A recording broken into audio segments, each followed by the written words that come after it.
2024. What a year, huh? It had a little bit of everything. New games, new genres, new-to-me games, revisiting old videos, re-uploading newer videos, suddenly having people realize I'm an above-average researcher on one of those re-uploads that tanked on its initial upload. A year of surprises, but welcome ones, to be sure. Of course, if it were all sunshine and uploads, that would be too easy. As you start seeing uploads in 2025, remember, literary theory is also a product of our own perspectives and circumstances, and sometimes things that didn't have a certain connotation before a set of circumstances suddenly do as a result of said circumstances. Yeah, just fair warning. Anyway, let's compartmentalize those lamentations for a minute, and okay, if you're already here and you haven't already, make sure you subscribe. You can hold off liking until you decide if you actually like this video or not. With respect for your time, let's kick this off.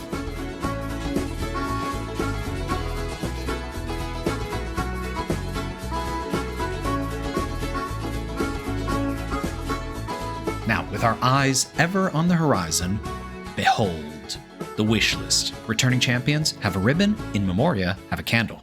3 seconds each. 3, 2, 1, go! I hate bars, but I love cyberpunk and feelings, so here we are. I see Bioshock in space, I want Bioshock in space. Oh god, no, put me back on Earth, please, please! Everyone kneel for the true queen. Just keep filling the whole Dead Space board through my chest. Still waiting for this funky guy to bore a hole through my chest. Hell yeah, I'm a feminist. What's it to ya? Hell yeah, I'm a feminist in a hood. What's it to ya? We're here for a good time, not a long time. Look, I mean, if you're good at something, just keep doing it. Didn't you hear me the first time? It's the Mario Brothers, and RPGs are their game? You know how I feel about time loops. Gimme. You know how I feel about mysteries. Gimme. Holiday cheer delivered right to your doorstep. Add one more year onto my shock from last year. Cyberpunk and music like peanut butter and chocolate. I need more than just this one puzzling room, dang it! AI can be the good guys if we stop using them for stupid reasons. You can't rush art. Dredge just didn't have enough survival with the horror for me. Love to see a quantifiable impact from my work. I'm a simple man. I like landscapes and I like feelings. Music, witches, what's not to love? Give me the spookies right in my eyes. Honestly, writing letters and sword fighting still sounds great. Still a wild card. Still intriguing. Might be I'm trying to fill the Mass Effect shaped void in my life. God, this is gonna hit so hard when it drops. What can I say? I'm a sucker for nostalgia. What can I say? I'm a sucker for modern immersive sims. What can I say? I'm a sucker for the second Ice Age. You can't rush art. Okay, this one's on me at this point. Sorry. I need pixelated neon, and I need it now. Investigation, cyberpunk, noir, sold. Just waiting for the right sale. I know, it's always on sale, chill out. I do have Riven at home, but this one's shinier. Fun fact, my PC can't run this, looking for physical copies. December 2029 can't come soon enough. Is it propaganda? I intend to find out. The factory must grow and grow and grow and grow. Coziness? Change? Tea? Sure. Nervous about limitless replayability, but I like the last one. You know the drill. Anything cloudpunk right in my veins. I know people hate on Life is Strange, but I'm not people. But also, mad respect to the OGs that don't nod. I don't know what this did to my dopamine receptors, but it did something. Jeez, if we don't all need this right about now. I'm so old that playing these on handheld hurts now. Damn it. Grease got its hooks into me so never could reel me in. The power of a single curated mix is incalculable. What is this and why do I need it so much? Everyone wanted six-fingered art when we could have had this? It's not about how high you can get, but how far you're willing to fall. Ah, Here we go again. Vibes, vibes, and vibes alone. Barlow and Cronenberg was not on my bingo card. Optimistic spacefaring colony sims are where my heart's at, but I'm happy to slap my problems away in the meantime. Sometimes you just need some freeform, simple vibes to get you through. And sometimes you need to shoot your problems so hard they explode. And sometimes you need to build a sustainable society on the back of a big old softie. Someday I'll have a machine able to run this as God intended. Everything is driving distance if you're not a weenie. Everything can be driven away from if you're enough of a weenie. New genre just dropped, ghost story, love story, action RPG. Still wondering if we have to suffer to make worthwhile art. Okay, now I'm just waiting for it to go on sale on Steam. Yeah, this one too. I'm not made of money over here. Yep, showing me the horrors in CinemaVision does make them more horrible. I do love an intentionally crafted narrative experience. Oh, there's the Jacob Geller connection. Had me worried there. Yes, good, a visual novel that will emotionally run me through. Yes, good, a horrible nightmare in perpetual sunset. Remember, kids, it's only a crime if you get caught. Haunted Stardew Valley seems a little reductive, but I'm in. Moon's haunted. What? Moon's haunted.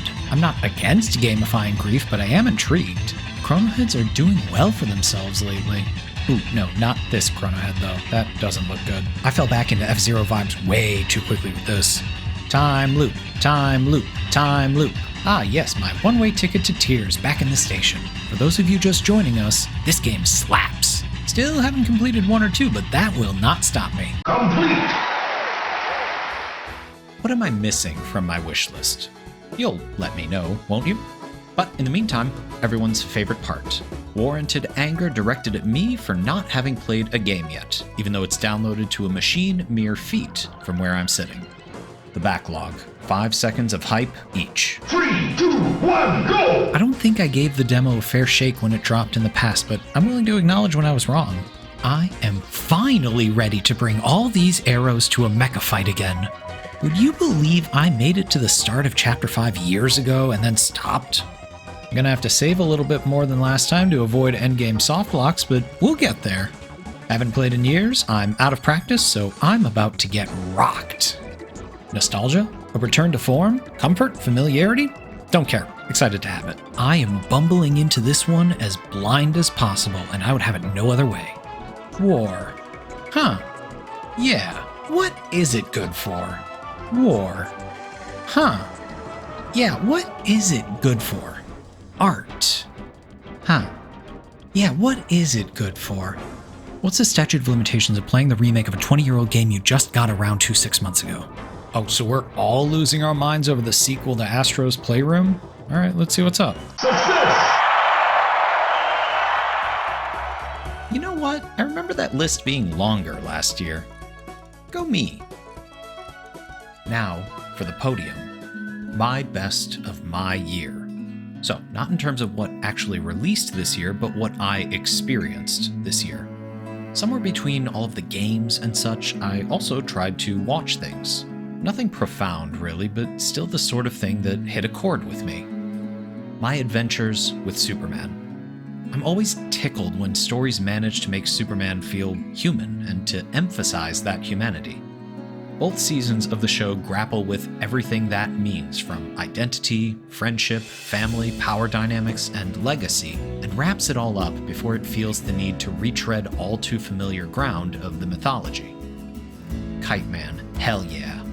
I am unabashedly in love with what the Harley Quinn series has done to DC mythos. Simultaneously a love letter to and a rocket-fueled send-up of everything superheroes were, are, and have become, Kite Man is more of that, but with the ability to let newer characters breathe and have longer stints in the spotlight. And sometimes you just need that absurdity in your life to combat the absurdity of life. Miraculous Ladybug and Cat Noir. Seeing a pattern here? I really do love superheroes, try as I might to culturally extricate myself from their societal vice grip. But Miraculous has filled a void of optimism and routine in my life.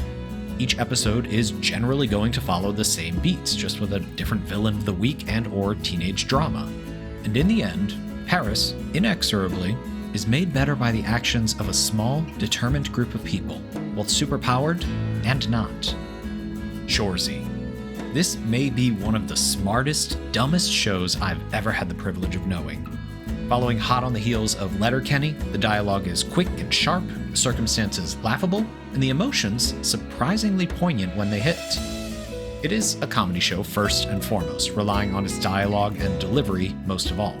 But its strength is always in how it can balance seemingly dissonant parts of its identity with both grace and poise. Sisu.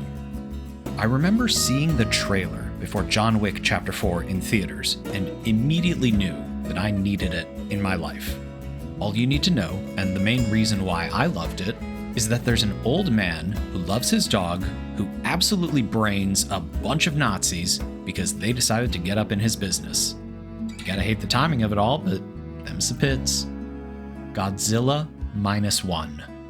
Remember that the sign of a good antagonist is that they shine brightly in the time it matters most for them to do so.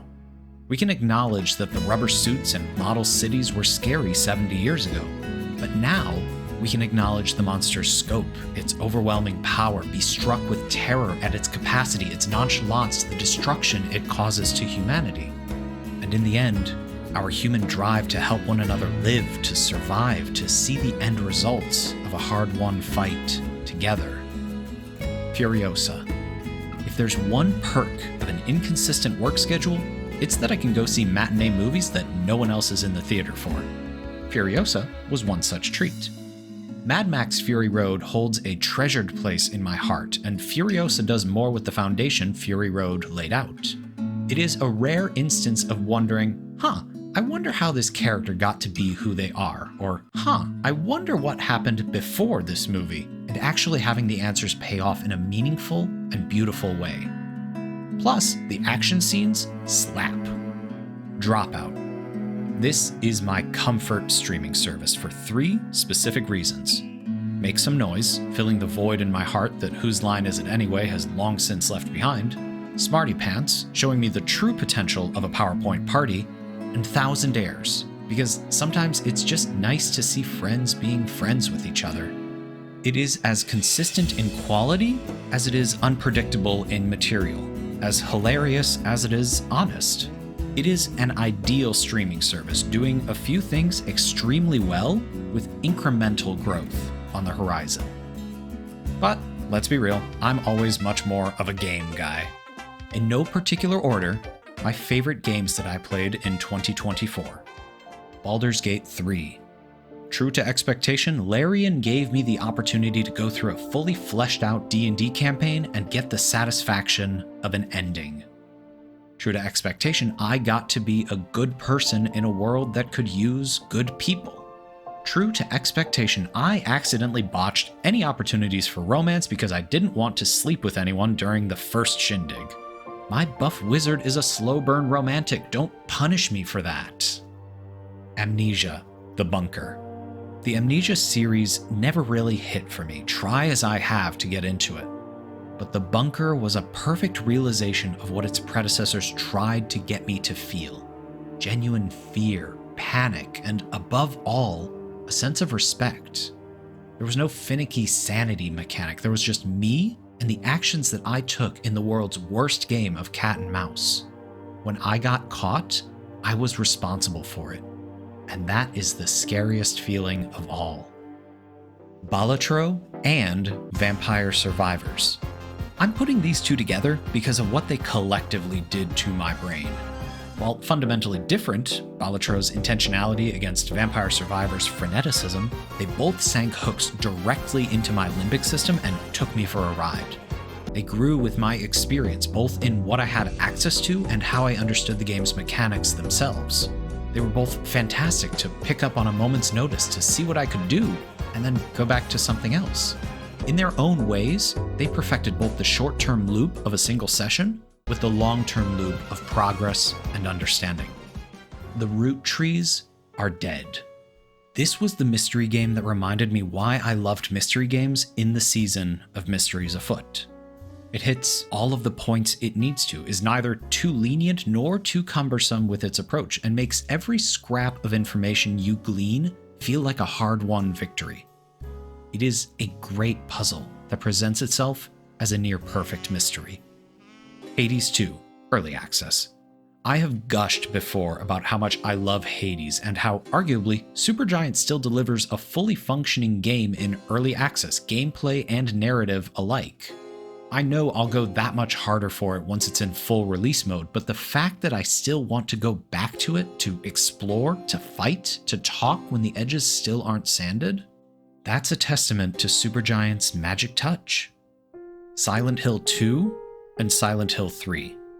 I was shocked at how well these games held up, at how poignant they are several console generations later, at just how good they are.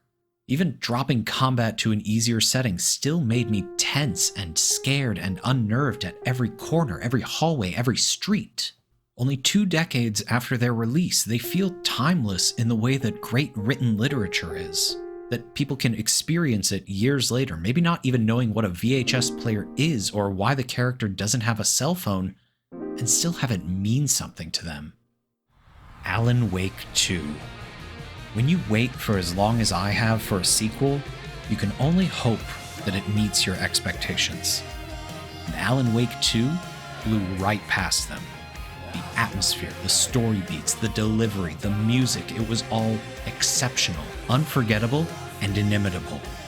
It is a top-tier game, a labor of love and vision, a dissolution of genre and gameplay standards for the purpose of delivering a one-of-a-kind experience, all at once. The future of Remedy is laid on an ever-stronger foundation for its existence. So, that's the wishlist portion. Now on to what's next. First, remasters. Dead Space and Conflict, now that I've finally went through the 2023 remake. A new Get Back to Work series.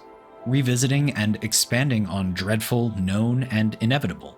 Why We Stay and Why We Go, maybe coinciding with Citizen Sleeper 2, but with new content and perspectives that come from experience and, dare I say, growth. Maybe even remastering Framing, Finding, Feeling if I have the gumption for it. What can I say? I love making the things I've done before better. It's a blessing, it's a curse, it's a blurse, if you will. And hopefully, I'll be able to release more Patreon-exclusive videos. By the by, $1 a month minimum gets you access to those exclusive videos, so go on, get on that. There's a companion video for Mysteries Afoot up right now. The thing is, I've got the entire year mapped out.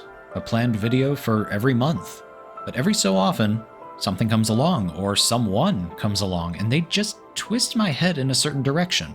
If there's something you want me to consider or think about, let me know. One of my favorite pieces on the channel was the essay on Prey, partly because it gave me an excuse to revisit it, and partly because one of you suggested Prey in the first place. Lastly, streaming? I'm thinking about starting streaming. Not like there's a billion other talking heads doing it, but maybe I just won't show my head. Yeah, that'll set me apart. Concentrate on the games, the vibes, like just having a buddy in the same room playing. I'm told I have a chill aura, so maybe we'll just marry that with some kind of absurd digital violence. We'll workshop it. Stand by. Operationally, things have largely been on the upswing in the archives.